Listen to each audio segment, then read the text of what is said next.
Hallelujah. Pasensya na kamo kay. Grabe na akong gintikangan kararayo ko. At least nadi kita yan na. Hallelujah. Grabe hanuan kapag kakaibahan una nga panahon nga yan na. Kasi hado nga una nga panahon, tungod preaching, ginpapatay hira. Pero yan na iba na. Tungod usa nga preaching pwede ka mamatay. Kakaibahanan, kabaliktaran, pero ka-amazing han Ginoo. Grabe. Praise the Lord. Amen. Okay. Gusto ko lang mag-storya kanina. While traveling here, nangyari haamon ha baryo. Tiyang kas ako baryo, dito ako na-assign. So karada mo talagahan kakaibayan nga si Mana. Ngan dumuroy ang brown out haamon. So pag nababrown na talaga ito, marami ito ate mabet na maiha talaga ito mahuman. But the Lord is always making a way and making always all things possible. Amen. So that's why we are here tonight. Amen? Okay. Bugto payakan na nimo sa pit nga diri ini aksidente nga adi kaya na. Amen. Okay. This is why maray po ako mapapakita nga PowerPoint, but I know nga attentive ka mo. Ngan the word is always powerful when it is heard. Amen? Okay. Sige, but before we proceed, let's all bow our heads and let's acknowledge the presence of God in this place. Our awesome Father, we acknowledge your presence, God. Thank you, Lord, for what you are doing in our lives. Thank you for your presence. Thank you for your grace, for your favors, oh Lord. And God, even for protecting us, Lord God, from the work of evil, oh God, in Jesus' name. Salamat, oh Diyos, that you are always present hamon mga kinabuhi, protecting us, oh God. And Lord, we pray that tonight, oh God, you are going to manifest your presence makatag-usa, oh Diyos, and you are going, Lord, to reveal the truth tonight. And you are going to unlock, Lord God, your power, your ability, Lord God, in every disciple, Lord God, that you are going to call for a mission. Thank you, Lord. We lift your name, O God. Reveal your glory in this place. This we pray in Jesus' name. Amen. Okay. Mga bugtuhin o din hit mahilig hit mga old things.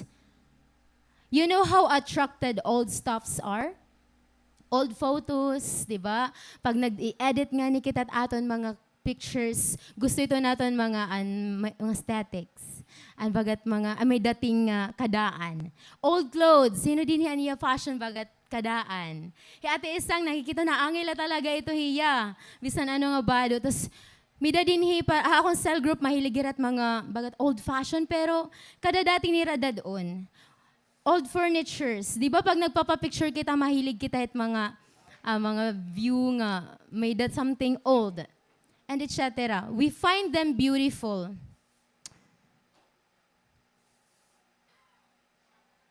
We find them beautiful with their static look. There is something in the past that we are so attracted to. Amen? That is why we wanted to visit old structures like mga buildings, tourist spots, nga mga kadaan. Diin ba mga place it may mga kadaan? Habagyo, Haluzon, damo. Tacloban, may daliwat, Santo Niño Shrine, damo dito't mga luma, nga mga gamit. Our generation is so attracted with what had transpired in the past. That is why tonight, we will be given an opportunity to have a time travel in order to witness something so beautiful that had become known a long, long time ago. There is something so special with the old events, the old church, that we want to experience. And I believe if there is an old place that we must visit, this is the old church where our foundation was laid. Amen.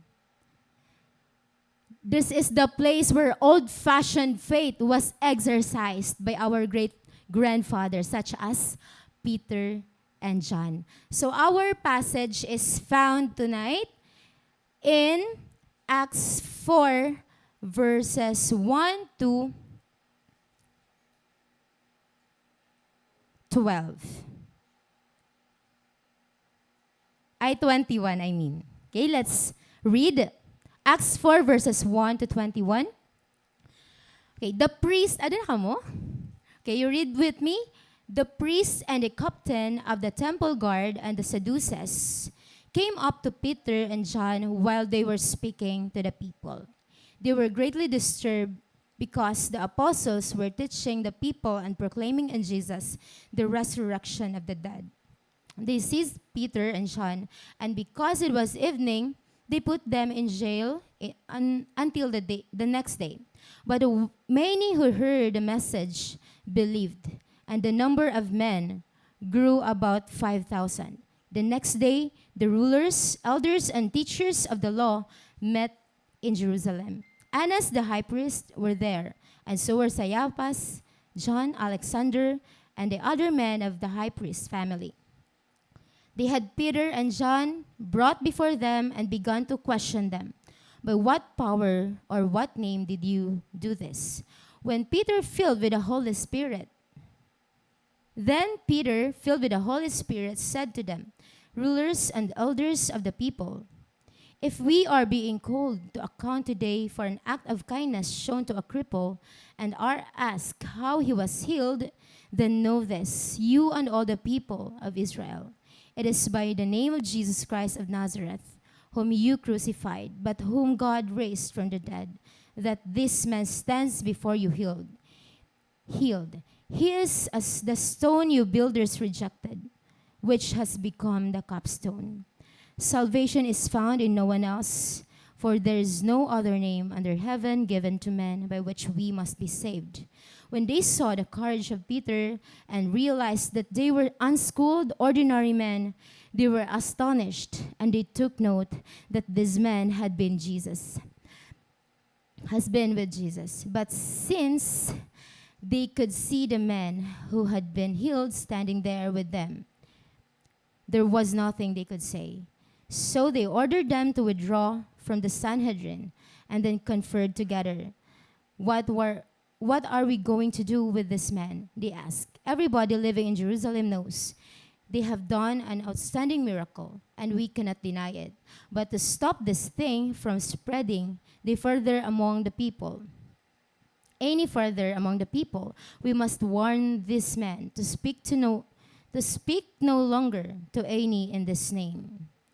Then they called them in again and commanded them not to speak or teach at all in the name of Jesus. But Peter and John replied, judge for yourselves whether it is right in God's sight to obey you rather than God. For we cannot help speaking about what we have seen and heard. After further threats, they let them go. They could not decide how to punish them because all the people were praising God for what had happened. Amen. Bless the reading of His word. Okay. Mga bugto, is there really a need of comparison between the faith of the past generations and the new generation?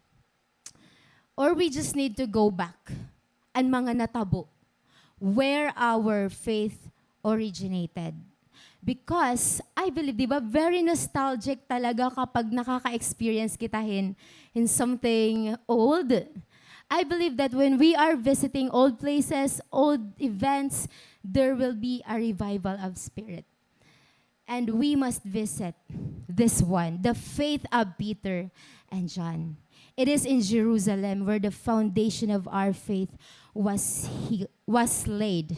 And that leads to our theme tonight, establishing a firm foundation. Okay, our passage tonight marks the first persecution that the disciples ever faced after the ascension of Jesus Christ.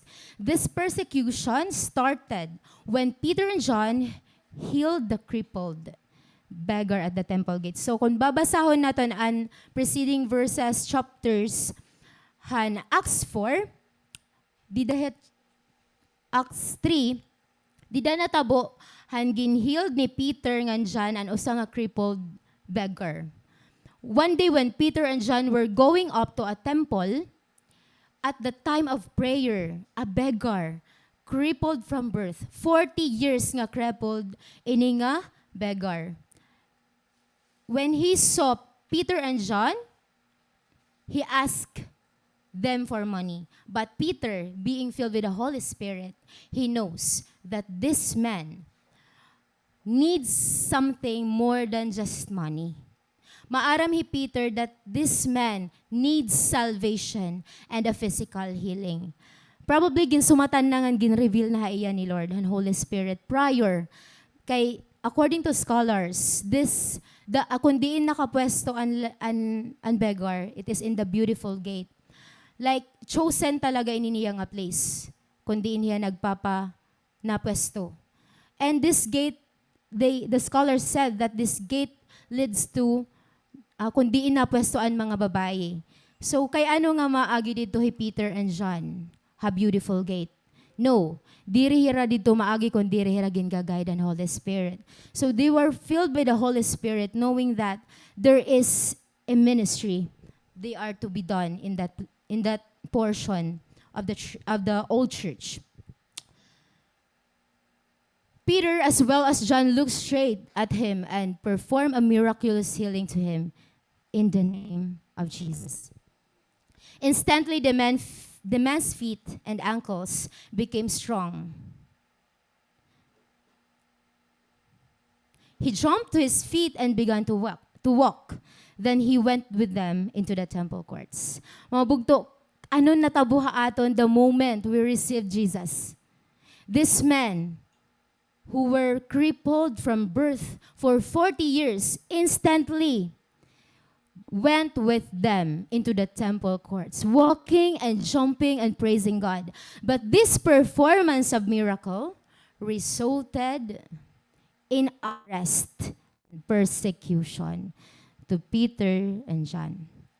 So ano natabo? People were astonished and questioned them by what authority they are doing it.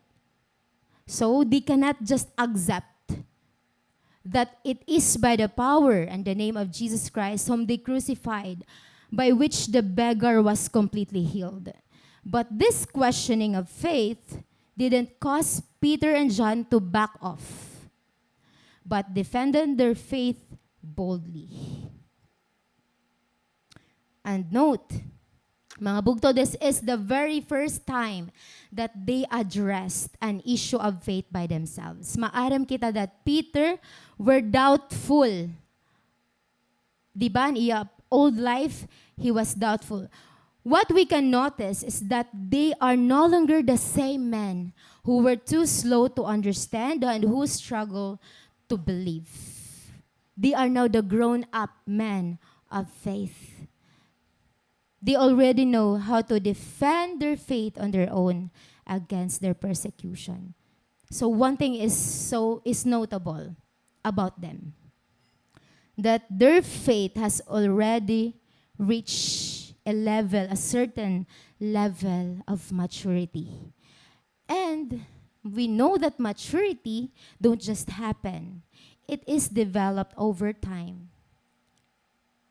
Tikang diin, from its very root. When nakita nga ni kita hinda ko nga puno, anon aton nakikita? Anigbawla, di ba? But, maaram kita nga kun halaba dako nga hataas it usa nga puno, maaram kita nga an root hito is sobra kalalarom. When a Christian has reached maturity, we know that it has built its foundation. Now, how the early church was built. The early church has no privileges that the present church is enjoying now.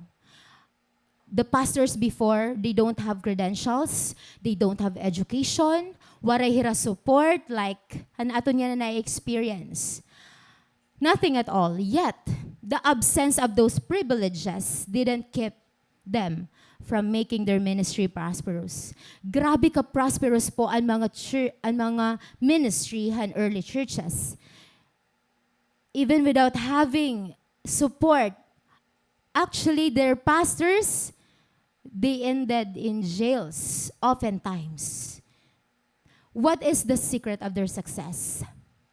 Their success didn't spring up from those earthly privileges like what we are enjoying today, but was established on the very bottom of their foundation. The foundation is the secret of their success. Bugto, as a Christian, as a believer, as a follower of Christ, as a disciple, we know that our success will never be dependent on this earthly privileges, education, money, wealth, possessions. It will always depend on our foundation. Future success lies on its very foundation. Di ba, dinig, kung nag-mathematics major ka or math teacher ka, it is because maupay yan imo foundation ha math, right? English major, ibig sabihin maupayan imo foundation ha grammars, di ba? So wari kami iton mag-go kay maaram liwat kami kun diin kami maluya. So salute you guys. And success sa nga tao is not only about what we see outside. Maaram kita ito nga. Kung successful sa nga tao, natulad ni nakikita, adala gawas. Pero diri naton, nangangalimtan naton, ano talaga ang ilarom hito? Ano ang mga sakripisyo na ginhimo hiton? Gaano hiya nag-invest hiton? Ano ang pundasyon nga iya gintindog? Gaano karigon ang iya pundasyon? Okay. An aton passage, we have two parts. Okay? The first part is the opposition, which is found in Acts 4 verses 1 to 7. Ano ang makikita natin na opposition? Okay. Opposition is already part of our Christianity. Faith, aton faith in Christ, it is always subject to opposition. Why? Because Christianity is all about truth. It is all about truth.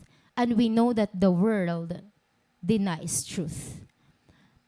Kung ikaw bugto, you are in the side of truth, of course, the world will deny you. This world is full of lies where truth is not welcome. Every time we speak of truth, opposition comes. That's why when you try to stand for the truth, may da talaga ito niya ma-oppose. That's normal because the world is living in lies. But the job of Christianity is to expose the truth. Whether we like it or not, that's our job. What is the truth that we Christians should speak about? Ano ini nga truth nga kailangan naton igsumat, ig-share nga, ig-expose sa world that Christ Jesus is Lord and God. Okay. Jesus is Lord and He is God. And this is proven. This is proven through paagihan iya. Ano natabo kan Jesus Christ? Tungod nga God hiya. Tungod kay diri lahiya tao. What happened? He was risen. He has risen. This is proven true by His resurrection. And in Him, we have a resurrection too. Right? And this is what Peter and John was preaching. That greatly triggered the high priest family that resulted to their arrest. Ginpipreach ni Peter and John boldly ang resurrection ni Jesus Christ. Ang resurrection from the dead. It is found in verse 2. Nayakan didi. Now a man chapter 3. chapter 4, verse 2. They were greatly disturbed because the apostles were teaching the people and proclaiming in Jesus the resurrection of the dead.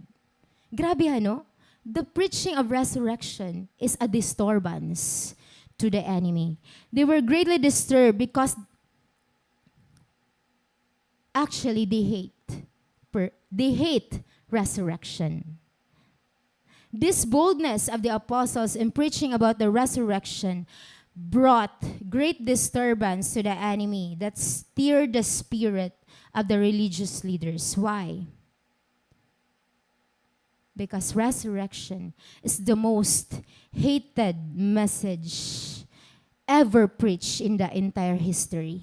In fact, when Christ was resurrected, the high priest, they tried to hide the truth.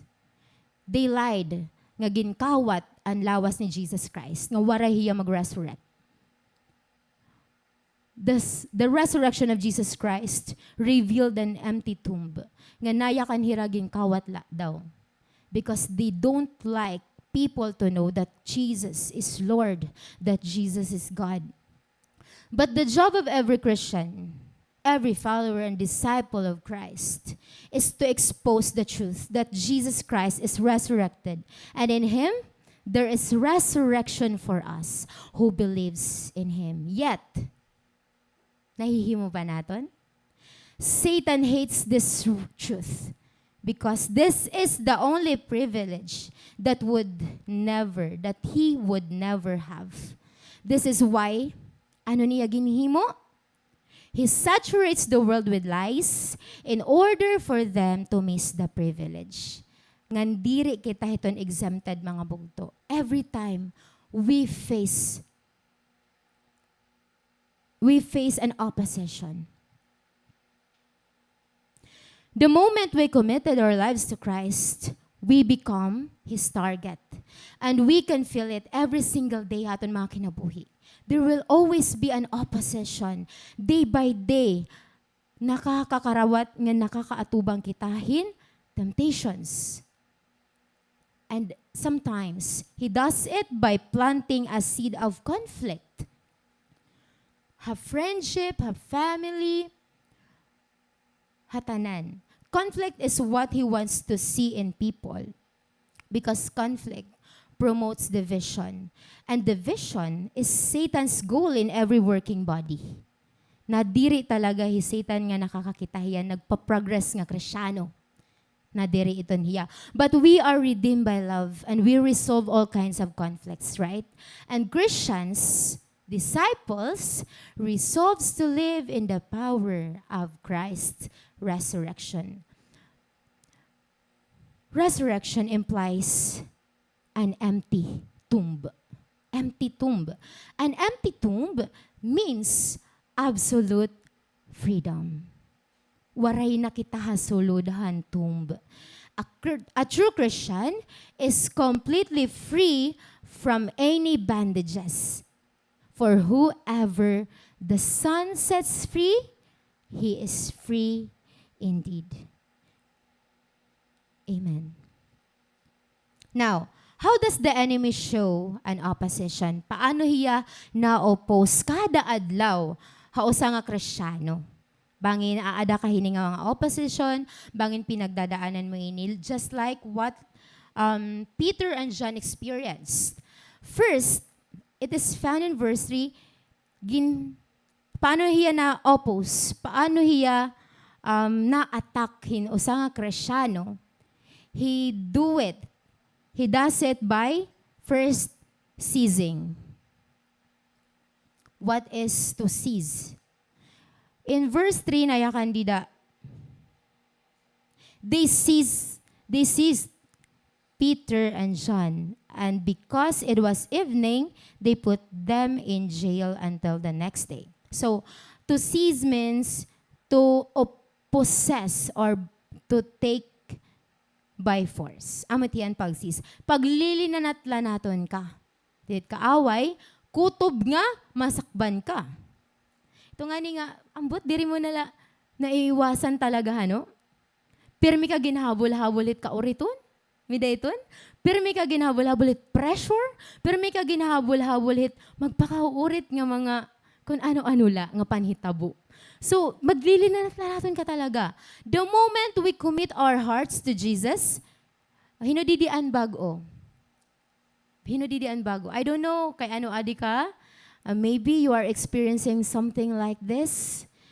The moment we commit our hearts to Jesus, kung bago ka lahi mo faith journey, we become the target. Haungod la, this is the truth. This is the reality. Gusto ko like i-expose para maaram kita how to counterattack. We become the target. Normal po ito yung nakakaabat ka talaga kay the enemy doesn't want you to win. The enemy doesn't want you to prosper in your Christian life. And you are the target. The enemy can't let you win. That's one thing that he can't afford to see. That's why he strategizes how he could bring a Christian in ruin and destruction. So ceasing, ginlilinanat-lanat. Number 2, found in verse 21. Threatening. Ano pag-threaten? Na-threaten ka na? Ginhahadlok ka until matibagan mo faith? As in, i-inflict talaga ito nga fear ha imo kasing-kasing. May da ka ginihinadlokan nga waray man hiya sense. Naghihinadlok ka. Nahadlok ka future, nahadlok ka mawarahiya, nahadlok ka nga diriya mapasayo. Oh, may dahiton. Basta waray sense nga paghinadlok. Kasi may ada threatening nga ginbibinutangan enemy haaton. Because when we are threatened, diri na kita nakaka-function normally kung anong gina-expectan o sa nga disciple. The enemy wanted to cripple our faith. Pero anong ginhimo ni John and Peter? They set free a crippled beggar. But kasiringan kaaway makikripple niyaan faithan mga Krisyano. Okay. Because when we operate in faith, haungudla, Christ will operate in all His fullness sa aton kinabuhi. When we operate in faith, Christ will operate in all His fullness. That's why ginhihimo talaga niyan tanan man seize, man threaten. And number 3, paano hiya na nag-o-oppose sa aton? Ginla-lock up kita niya. Lock up. Ginla-lock. Okay? Verse 3 gihapon, di ba? Nalisering. This is Peter and John, and because it was evening, they put them in jail until the next day. Preso. Lock up jail. So, gihapon niya, lock up means a state of being locked. Pag nasasakban ka, iglalak ka, pipresuhon, ngan ginpipreso kita hano ha sitwasyon, nga waray kita danay takas. Hino nakaka-relate nga, bagat waray takas yun nga sitwasyon. Peter and John experienced being locked up in jail when they shook the whole Israel with the gospel of the Lord Jesus. We may not be locked in prison, pero bangin we are locked now, han busyness, fear, doubts, pride, and any type of sin. For when we start believing in the Lord and start to take a hold on the truth, the enemy will not just sit and watch. That's why you will always feel it. Or even before we make the first step, aton pag-follow, He has probably shut the door for us. It is so important for us, mga bugtod, to discern the tactics of the enemy so we may be able to finish the race well. Hino didi unwilling ka ma-finish ini nga race. Nga makakabati ka, well done, my good and faithful servant. So you need to discern the attack. Kung anong ginhimon enemy yan na imo kinabuhi. We must be discerning and even more clever than the enemy. Adi ato ng side ni Lord. Adi kita side ni Lord. Kaya ano nga mas clever pa ang enemy kesa aton. If we won't, we may be locked up until we forget totally why we even started to commit. Makuri kung nangangalimot na kita na reason. Kaya ano nag-start kita pag-commit.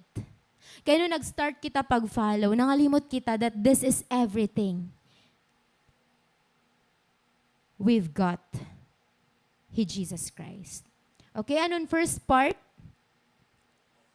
The opposition. What can we do with the opposition? Here, the next part. Anong ginhimo ni Peter? The second part of our message tonight is the explanation, which is found in verses 8 to 12. Then Peter, filled with the Holy Spirit, said to them, "Rulers and elders of the people, if we are being called to account today for an act of kindness shown to a cripple and are asked how he was healed, then know this, you and all the people of Israel. It is by the name of Jesus Christ of Nazareth, whom you crucified, but whom God raised from the dead, that this man stands before you healed. He is the stone you builders rejected, which has become the capstone. Salvation is found in no one else, for there is no other name under heaven given to men by which we must be saved." Okay. This part is all about Peter's explanation on how the miracle was made possible. And that was not through their own power, but because of the name of Jesus Christ. So, gin-explain din ni Peter, gin-arrest hira for doing, for their goodness. Ikaw ba, iga-arrest ka for your goodness? Gin-question ka, kaya nag-stand ka? Uso ito niya na once you make a stand, once you stand for what is right, questionan ka. Try mo na? You tried it how many times? And how many times kaliwat gin question yan, gin bash. Right? So, uso iniya na. Pero pag stand talaga kita, Peter was able to defend his faith because he is now the same, he's not the same person when he was just starting. Hadto permihan natatapilok. Normal nga yan ito pag nagtitikang. Nga natitisod, nafi-fail. But he is now the person who invested much in building the foundation of his faith. Nag-i-invest nga yan bugto. Ha foundation. Nag-i-invest nga yan ha aton faith para kita mag-mature. So, kumusta man na mo investment? Kumusta man na aton mga investment? Daw? Yan ang adlaw ka. Pera natin investment. Yan ang a week. Yan ang a month. Nag-ano kita, kumusta ito na pagpan-invest naton hiton nga haaton faith? Yan na nga year. Kumusta ini nga year haaton? Pira na laka bulan na nasasalin. Diri pa kita, hindi pa huli ang lahat. Okay, what does it mean by foundation? Okay. Foundation is a basis upon which something stands or something is supported. Amo ito't foundation. Ang pinaka-base. Kundi na stand and balay, di ba? A body or ground upon which something is built up or overlaid. And our goal should be to build a foundation that is firm. Christians, believers, disciples, make sure that your foundation is firm and immovable. Or else, the seizing, the locking up, the threatening will overpower us. So we must invest on building, establishing our firm foundation. So what does it mean by being firm? Or ang word nga firm. Okay, firm means securely or solidly fixed in place. Amitiya, it's firm. Solidly fixed in place. It is having a solid or compact structure that resists stress or pressure. Kumusta man na natin pag-resist ang mga stress and pressure, grabe makalilisang. So if you are firm, you are able to resist pressure, and stress. Firm means not subject to change or revision. Kung anon imo gintikangan, kung anon imo ginkumitan, titindugan mo iton. That is not subject to change or revision. Firm ba ni mo thesis? An imo research? That is not subject for revision. Pero, basta daw wala mga research. Firm means not easily moved or disturbed. It is steadfast. So from the definition itself, we can conclude that all areas of our lives are in constant dependence upon the foundation we are built. Tanan nga area na kinabuhi, didigod ang foundation, dapat nakabase. Our foundation is the basis of our responses, our decisions, and choices we make. Makikita mo ito sa nga Kristyano nga may pundasyon. Nga firm talaga niya foundation. Kay makikita mo at mga response niya, niya mga decisions nga ginihimo, and mga choices nga iya ginihimo. So, let's take time examining our choices. Let's take time examining our decisions. Or magtikang kita pag-build, pag-establish an aton foundation. The way we respond to a certain situation reveals the kind of foundation we have. So, having the right foundation will result talaga in right mindset. So, kung may ada ka strong, firm nga foundation kan Lord, and imuliwat mindset, firm. Right. What does it mean to have a firm foundation? May dakita tulo nga sign that mayayakan naton nga may ada kita firm nga foundation. Number 1. To have a firm foundation means to have a faith that is built on solid rock. Built on solid rock. And who is this rock? Jesus is the rock on which we should stand. Diba? Lyrics and song. Christ is my firm foundation, the rock on which I stand. So sobra ko na-inspire ito nga song. The moment na batian ko ito, the first time nga na bumata ko ito nga song, kukuhan talaga niya na ako ng heart. Nga, Christ talaga, ang dapat nga aton pundasyon. Nga, aton talaga gintitindugan. Kasi kung Jesus Christ ang aton pundasyon, diri dayon basta-basta nga machi-change siya naton huna-huna, diri machi-change siya naton mga an aton commitments. Bantaron ka la, labdan ka la, nagbago ka na. Nagbago dayon na nimo mind, nagbago dayon na nimo choices, nimo response. So, aadi kita para i-work out in naton nga aton foundation. So we must build our foundation, our faith, on solid rock, who is Jesus Christ. To have a faith that is built on solid rock means a faith that is built, a kind of faith that is against the world. The faith that is built on solid rock is the kind of faith that is against the world. That's why this kind of faith is attacked and persecuted. Okay, it does not go with the pattern of this world. Now, in the Word of God, in Romans 12, it says, renew your mind, do not go according to the pattern of this world. So our goal is always to renew our mind every day. This is how we build our faith on solid rocks, to renew our mind every single day.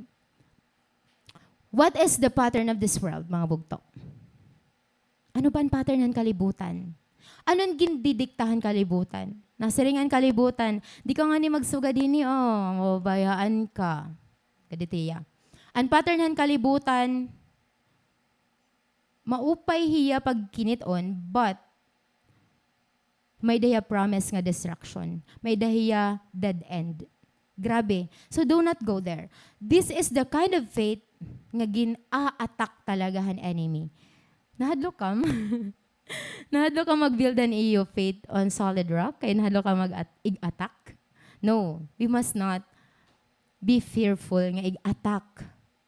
It only means nga, aaday Lord, haimo, nag-work. A type of faith that greatly disturbs and shakes the gates of hell. Maaram ka kung may da ka firm nga foundation, faith that is built on solid rocks, na agi kala, nasishake na ni mo mga opponent. Waray hiranay mo against you. That's why whatever you do, it prospers. A type of faith that speaks resurrection in all aspects. In every aspect of your life, the resurrection is present. The power of the resurrection of Christ is working. Makaradlok nga, nabubuhi lagi hapon kita apart han resurrection. Bagat nagstay kita hatumb. Ano ba mga sitwasyon nga bagat ato lagap kita hatumb. Nalay. Diri lagi hap na buhat na nagawas. But to have a faith that is built on Jesus, our solid rock, you are to experience the power of resurrection. What is that song?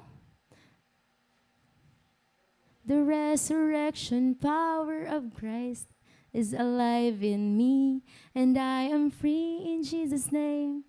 So mga kanta talaga inera. Mga kanta ina praise and worship. So in Jesus' name, di ba? The resurrection power of Christ is alive in me. Alive in us. Oh, kanta na liwat. Faith that is not afraid of death. This is what it means. Like Peter, wariya kahadlokan kamatayon. John and Jesus himself. Jesus talagang wariya humadlokan kamatayon. Kaya maaramiyahan resurrection kung ano ang matatabuhay iya. Faith that destroys death. Bugto. We're not going to stay inside the tomb. We will destroy death. What happens to a faith that is built on Jesus? The more it faces oppositions, the more it shines. So, grabe talaga inihiya ko man inian may tabuha aton bugto. The kind of disciple that is founded in Christ. Waray na mabackslide. Waray. The reason why, karadamo na nato na witness, mga bugto. Na-invite, na-witness, nag-serve, nag-start, pero nawawara. What's the problem? It has something to do with the foundation. That's why kaupay umattend the Bible study ni Pastor. Kaya aadto talaga dito ang very foundation. Dito ka mababaro nga, diri ngayon, it's not about the physical, di ba? It's all about the spiritual. Dito kami babaro that heaven is real, hell is real, that there will be the second coming, the return of Christ. So dito talaga nato nababaro. And the moment you attended the Bible study, you become a target. Hinodi din nakahuman ng Bible study. Maram ako na gina-attack ka. Pero padayon la kay your labor in the Lord is not in vain. Igpa-prosper ito ni Lord. What we see in Peter and John, ayun ako. Diri na. Diri pa. Number 2 na kita. Number 1, it means to have a faith that is built on solid rock. Number 2, what it means to have a firm foundation. It is to have a faith that is built on Jesus' name. Okay. Tatagan tala emphasis on Jesus' name. Okay, the name of Jesus is full of wonders, tama? It is full of wonders that it makes everyone else marvel.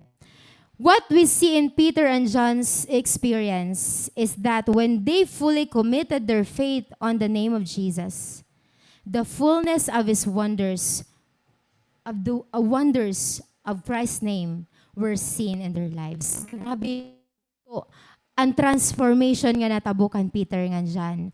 Maaram kita kung kapira ni Peter gindinay Jesus. It was for 3 times. Maaram kita kung gaano nag-fail ang mga disciples. The moment they put their faith on the name of Jesus, the fullness of his wonders were evident in their lives.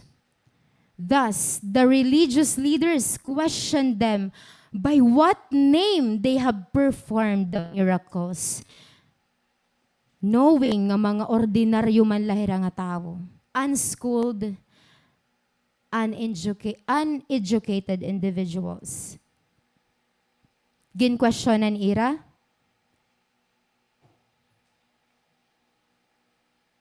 miracle working power. But bugto, how does this become possible? Paano nagiging posible para haaton an mamuhay like the early apostles, early disciples?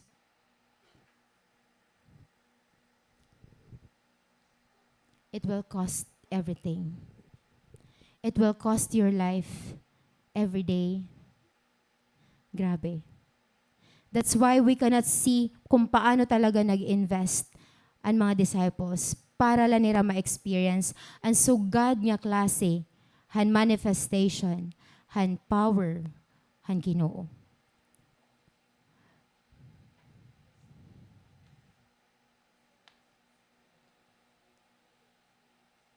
Number 3. What does it mean to have a faith that is built on solid rock?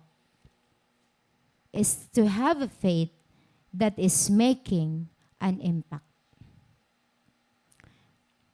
Life is all about making an impact. Pag waray nga ni impact ang aton life, diri hiya, kaniya, pointless hiya, hollow hiya, waray hiya, empty hiya. A life without an impact is no life at all. Life, pero waray impact. Kalain ha, no? Grabe ini nga rebuke para akon. Nga, kailangan ngayon talaga may impact ang aton kinabuhi when we are living in Christ. Just like a tree, no, that bears no fruit, a life that is not making an impact is pointless. A hollow life. Our life must be impactful. It must touch people. For this to become possible, our life must be built on Jesus.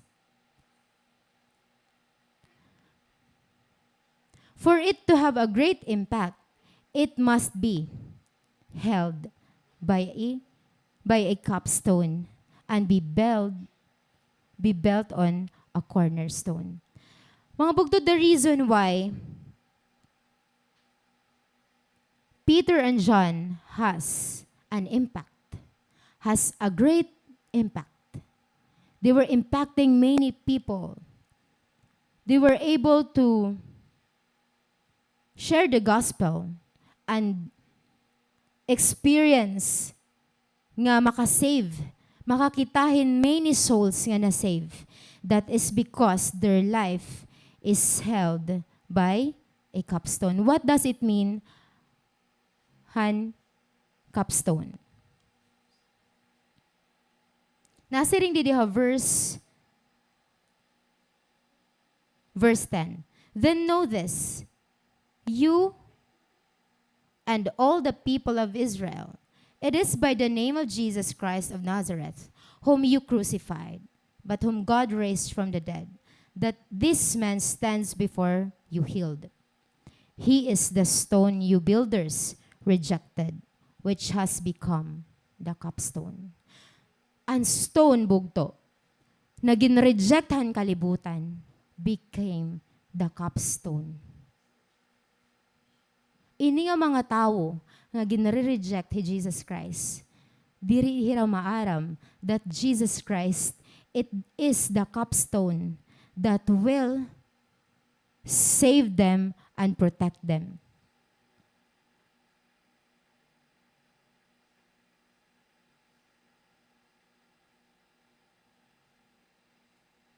Only a life that is built in Jesus' name brings an impact. Nothing else. Only His name brings healing. Only His name brings freedom. Only when our life is given for the sake of His name, that it brings hope and joy to this hopeless world. Now, kumusta ang aton life? Does it changing the atmosphere kung hain ka? Does it changing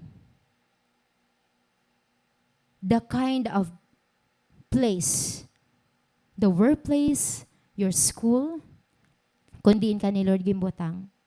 Does our life serves as light in the dark? Nagpawa ba ang place kung hain kita? Does our life bring seasoning to this tasteless world?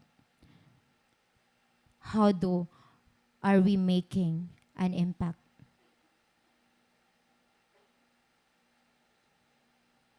What happens when we start making an impact? It changes everything, bugto.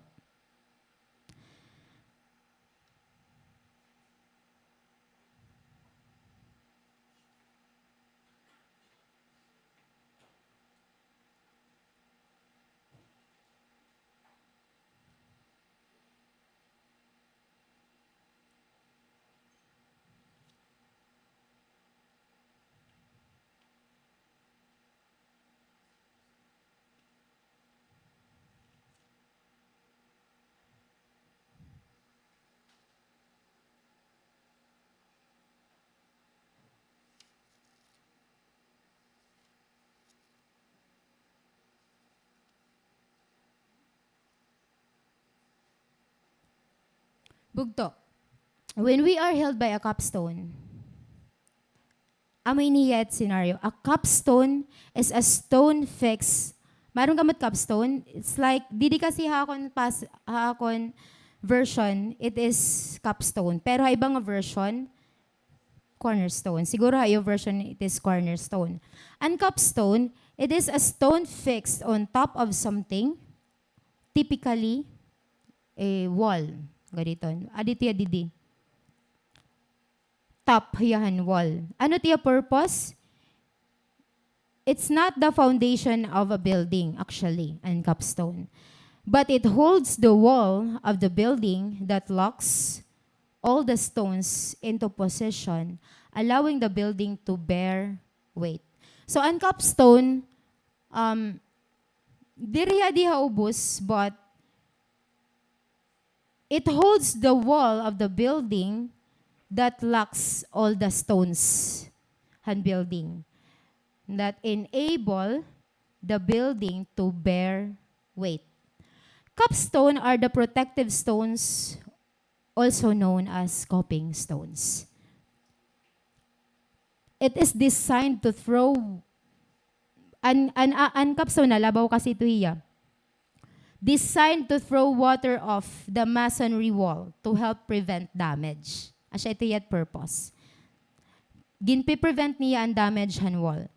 And Jesus is the stone that the builders rejected, which has become our capstone. Many thought of Jesus to be less important, not knowing that He is the capstone that everyone needs. He is the very foundation of the building and the one that holds the foundation. He holds, he locks, he bears the weight, he protects, and he copes. He is the one who prevents damage. He is the finisher and the final artwork. He is the completion of the work. And a person who is held by a capstone serves as a coping stone of this world. Kung kapot kita hini nga capstone, kita liwat. Nagiging coping stone kita hini nga kalibutan. And what happened when Peter served as the capstone of this world?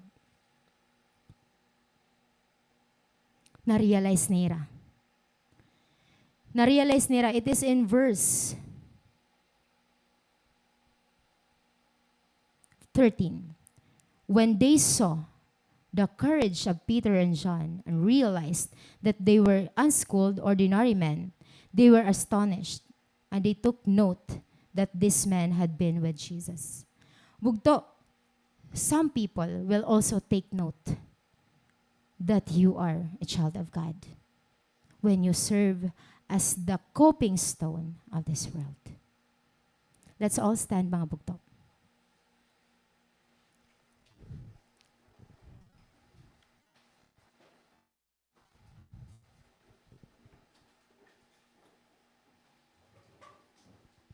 Let's pray.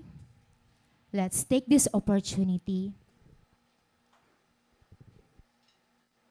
examining our hearts, our decisions, our decision making, our choices. If it is really reveals kung may ba kita firm nga foundation o waray. And it's about time to work out our foundation, our faith in the Lord. Because if we don't have the foundation, the firm foundation, if we are not able to establish the firm foundation, one day we will back off. One day we will leave the ministry. One day we will live our life away from Jesus. Let's meditate on this song.